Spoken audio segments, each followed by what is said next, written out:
Okey, kita sambung kepada contoh yang kedua untuk graf tindak balas. Okey, di mana kali ini kita nak tengok lagi contoh bagaimana untuk menentukan tangent. Okey, berdasarkan daripada data terkumpul. Okey, data terkumpul yang cikgu dapat ke sini adalah isi padu melawan dengan masa. Okey. Okey, alright. Isi padu melawan masa kita ada lebih kurang 7 data yang diperolehi. Okey, isi padu melawan masa. Jadi isi padu ni kita akan letak pada paksi Y, yang masa kita akan letak pada paksi X, mengikut senggatan, okey, ataupun mengikut ratio yang sesuai pada kamu. Ada pelajar dia guna satu kotak, ada pelajar dia suka guna 2 kotak, 4 kotak dan sebagainya. Kalau data tu terlalu sikit, yang data terkumpul itu adalah nilai yang jumlah yang tak banyak, seelok-eloknya kita gunakan jumlah kotak yang besar lah, supaya kita dapat menggunakan sebahagian daripada ruang yang diberikan. Okey. Jadi kamu akan lihat macam mana cikgu buat. Cikgu harap dapat sedikit memberi penjelasan kepada kamu cara untuk menentukan garisan tangent. Okey, dalam soalan ni kita lukis dulu. Okey, first kali apa yang cikgu akan buat, cikgu akan lukis graf punya paksi lah. Cikgu rasa semua tahu. Y axis dan X axis. Okey.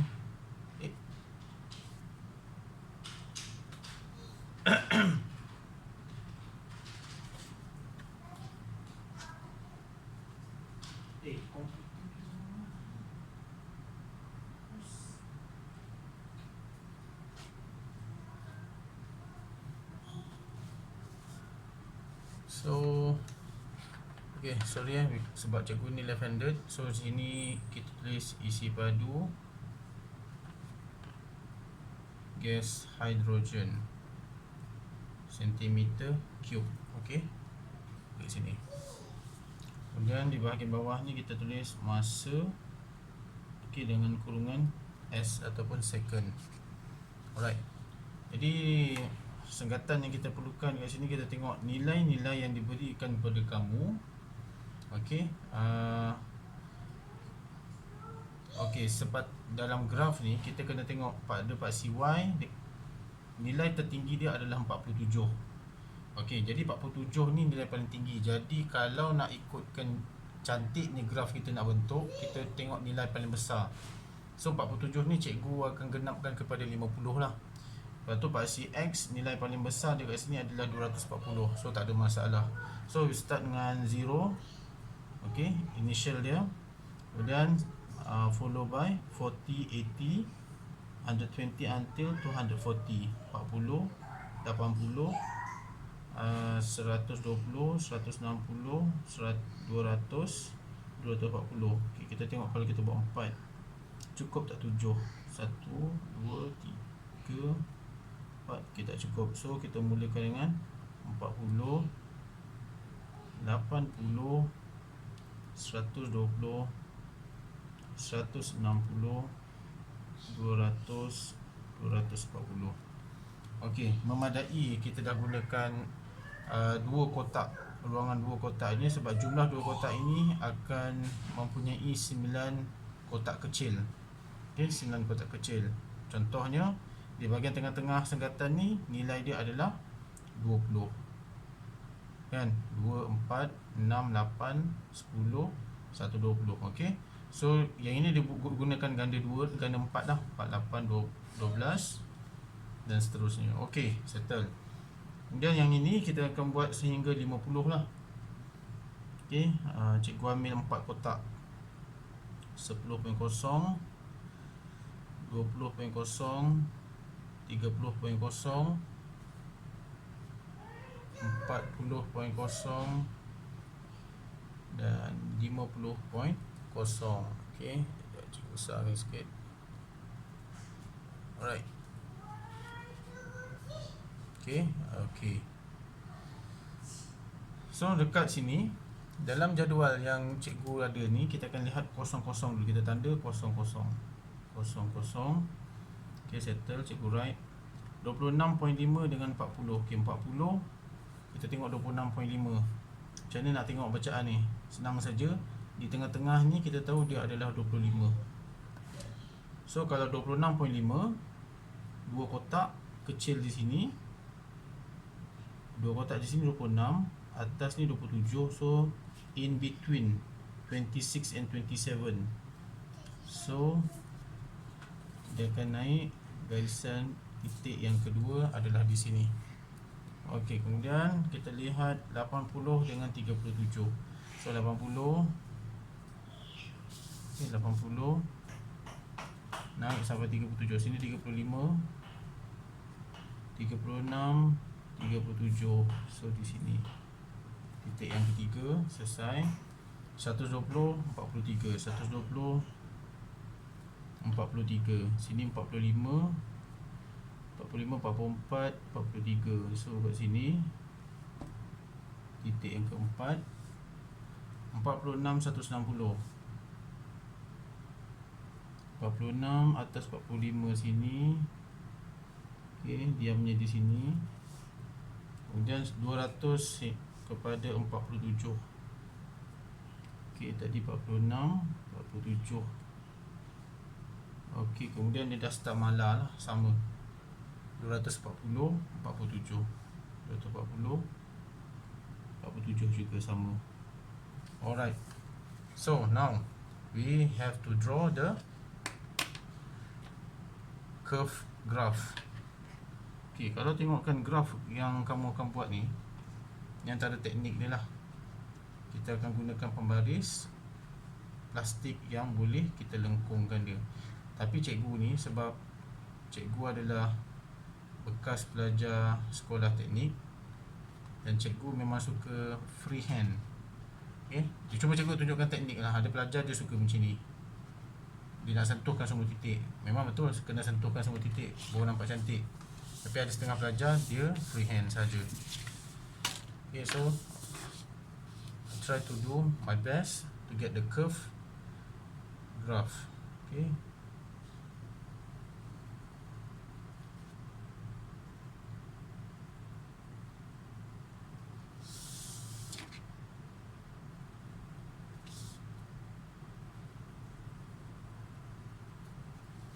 okay, lebih kurang lah.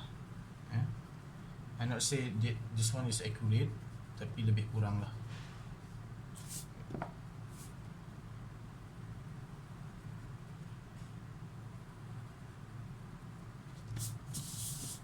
Boleh ke? Okay, lebih kurang lah. So cikgu nak tunjukkan macam mana nak cari tangent.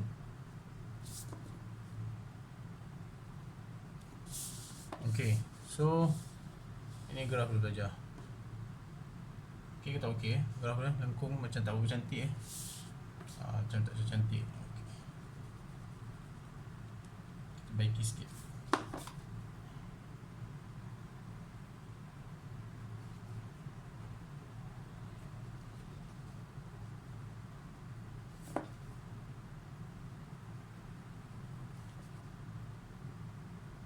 Kita boleh nampak hasil kerja orang kemas ataupun tidak. Okay, daripada graf lah sebenarnya saja. Okay, kalau you ada flexible curve, better use lah. Okay, so alright, 0, 0 until the data, the final data 240 equals to 47 cm3 dekat sini. Okay, alright, ini adalah gambaran graf dia. So what's next? Okay, soalan dia akan tanya kepada kamu. Okay, cuba tulis sikit.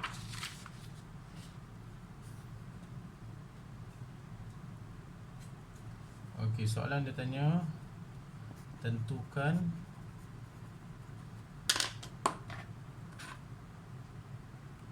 kadar tindak balas pada masa 60 saat. Okey, so soalan dia tanya pada kamu, okey, tentukan kadar tindak balas pada masa 60 saat. Okey. So kita tengok 60 saat dekat sini. Okey, ambil pembaris panjang kamu. 60 saat kita berada di mana? Okey. Daripada masa punya paksi, okey, di bawah tu kita tengok 2 4 6. So 60 second dia punya located dia in between 80 and 40. So dekat sini 60. So I circle this number. So what's next? We have to drag the point and then cross pada garisan lengkung. Okay, so cikgu buat garisan putus-putus. So I put here and I circle this one. Okay, so ini adalah titik 60 second. Okay, 60 saat. So persoalannya sekarang, bagaimana untuk cara nak membuat garisan tangent. Sama macam tadi, kita ambil pembaris panjang, kemudian okay, cikgu besarkan sikit. Sorry.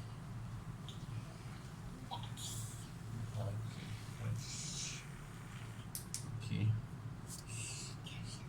Kita ambil pembaris panjang, kemudian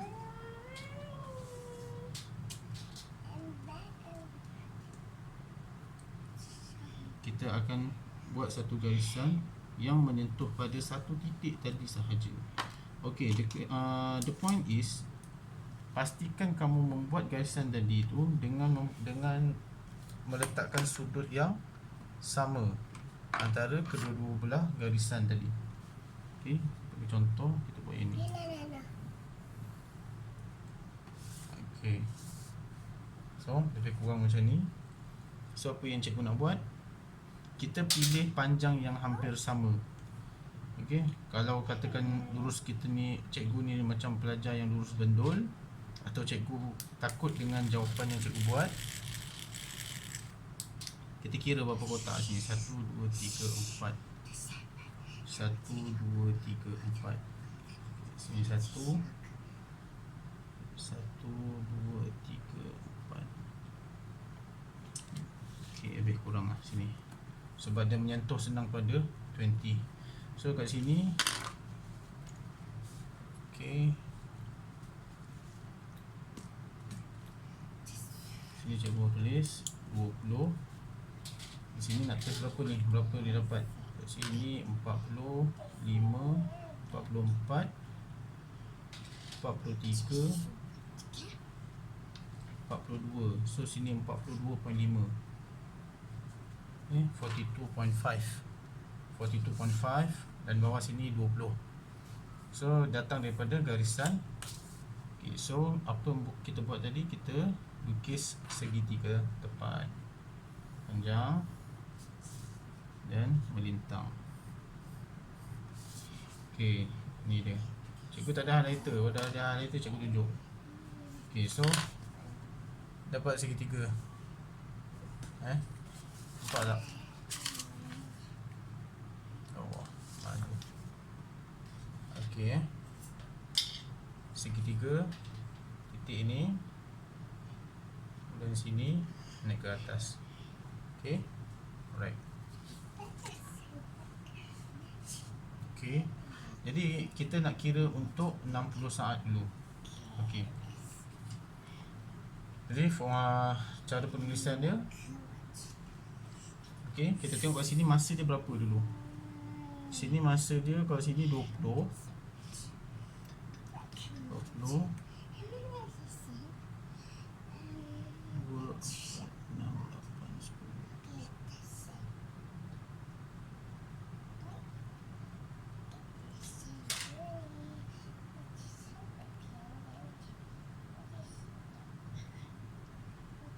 Okey, sekejap sini 20.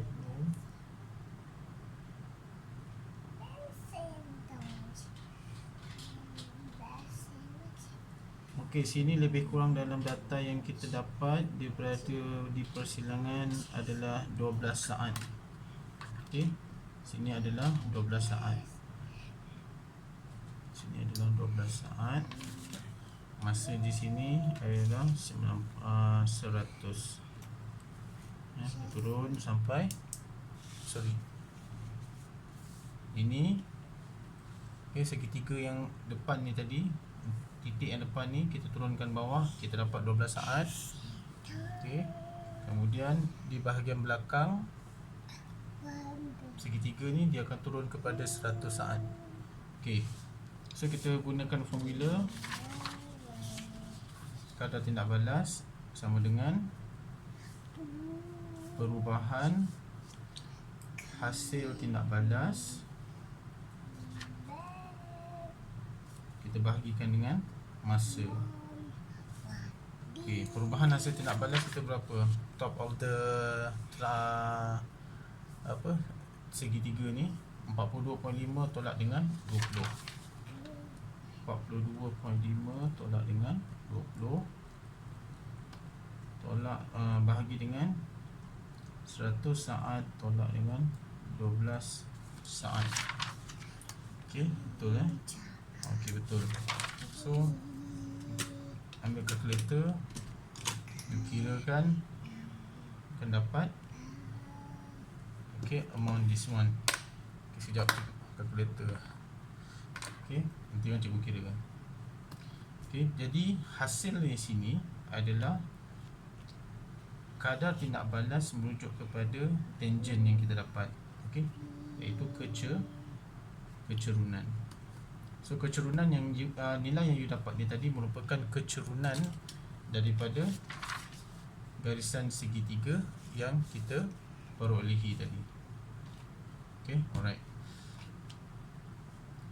Tapi skill is after you dapat titik masa yang ditanya 60 saat, terus draw straight line, and then you tengok garisan tu bila you bahagikan sama, first sudut and then panjang kiri dan kanan dia sama. So buat segitiga tepat, and then dapatkan masa dan perbezaan di antara dua titik bagi isi padu gas ni tadi. So kita nak dapatkan perbezaan. So you bahagikan yang ini dengan bahagikan dengan masa. So you akan dapat the answer is from here. Tu kat sini. Kalau dia tanya 120. Kalau dia tanya 120 pula. Kalau 120 di sini sama juga, kita naikkan 120 ni, naikkan sampai ke atas. 120 ni naikkan ke atas, bulatkan. So apa yang kita buat? Kita gariskan satu garisan lurus, yang sama sudut dan sama panjang. So right. 1 2 3 4 1 2 3 4. Sini dan sini. So kita lukiskan garisan dia.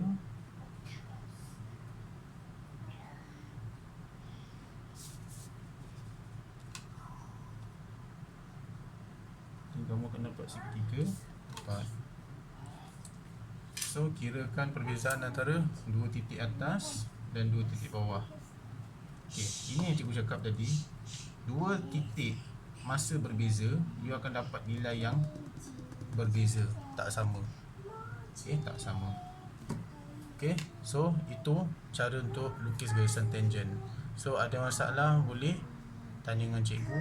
Cuba buat latihan lagi pada untuk rujukan kamu. Kalau ada masalah boleh snap gambar, tunjukkan pada cikgu sama ada betul ataupun tidak cara kamu buat. Alright, thanks.